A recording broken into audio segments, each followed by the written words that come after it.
Bybelstories vir beginners, opname 5. Vandag lees ons van Josef, Jakob se gunsteling seun en hoe sy broers hom aan handelaars verkoop het en hoe dit hom dan gebring het tot in Egipte, waar hy onskuldig in die tronk beland het. Maar deur die Here wat hom geseën het die gawe van drome uitlê, het hy Egipte en sy familie gered van hongersnood. Josef se kleurvolle jas. Josef was een van Jakob se 12 seuns. Jakob was liewer vir hom as vir sy ander seuns. Jakob het vir Josef 'n kleurvolle jas gegee. Sy broers was baie jaloers. Hulle wou ook mooi jasse hê. En hulle wou ook soveel liefde soos Josef hê. Josef het 'n droom gehad. Hy het vir sy gesin gesê: "Ons was in 'n veld besig om gerwe koring vas te bind. Julle gerwe het voor myne gebuig." Toe het Josef nog 'n droom gehad. Hy het gesê: "Hierdie keer het die son, maan en 11 sterre voor my gebuig." Sy pa het gevra: "Beteken dit ons gaan eendag voor jou moet buig?" Dit het die broers nog kwaader gemaak.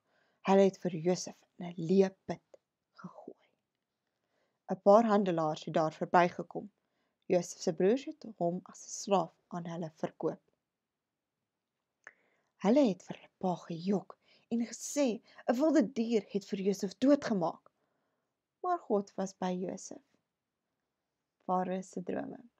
Die handelaars het vir Josef Egipte toe gevat. Daar is hy in die tronk gegooi, al het hy niks verkeerd gedoen nie. Josef het God vertrou om hom te help. Hy het vriende gemaak met van die mense in die tronk.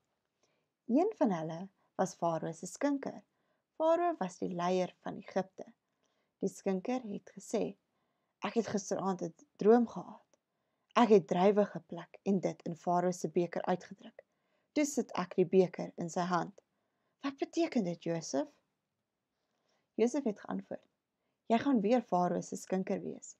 As jy uit die tronk kom, moet my asseblief nie vergeet nie. Help my ook om uit die tronk te kom." 'n Paar dae later het die skinker se droom waar geword.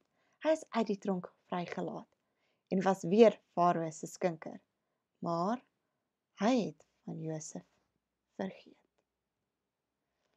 Later het Farao 2 vreemde drome gehad. In die een droom het hy 7 vetkoeie en 7 maarkoeie gesien. Die maarkoeie het die vetkoeie opgeëet. In die ander droom het Farao 7 gesonde plante gesien. Toe sien hy 7 gedroogde plante. Die droë plante het die gesonde plante ingesluk. Farao het dit nie verstaan nie. Farao se slim manne het ook nie verstaan nie.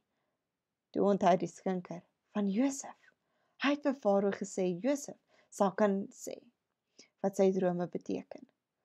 God het vir Josef gehelp om vir Farao te sê wat sy drome beteken.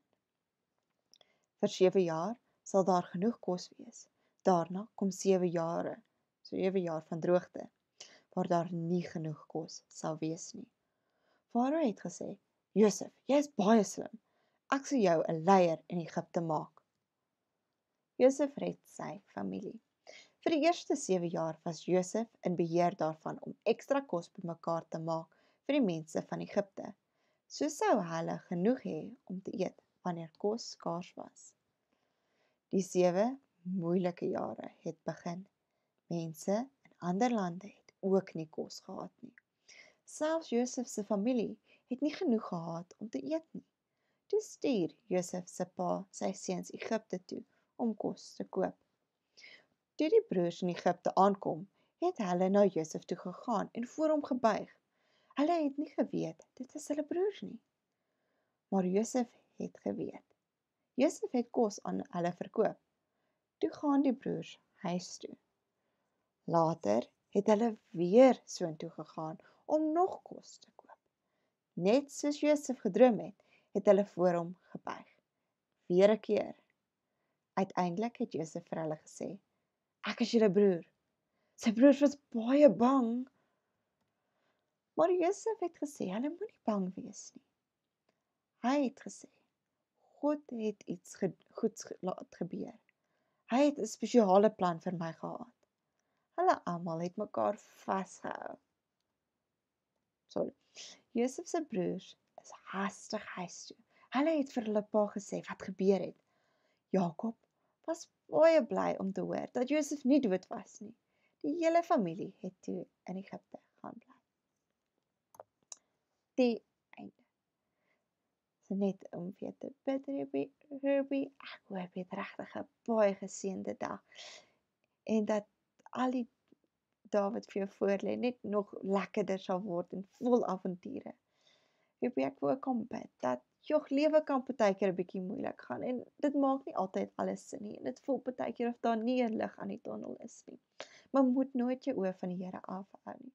Al voel dit moedeloos en al die ergste goed gebeur en die Here is by jou en hy het 'n plan en hy sal altyd by jou wees.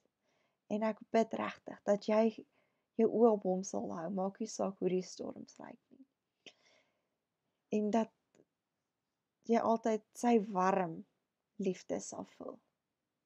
En ek bid ook dat maak nie saak waar die paaie van die lewe jou vat nie. Dat jy 'n seëning sal wees vir ander en dat jy mense bymekaar sal bring en na Jesus se liefde toe sal lei. Amen.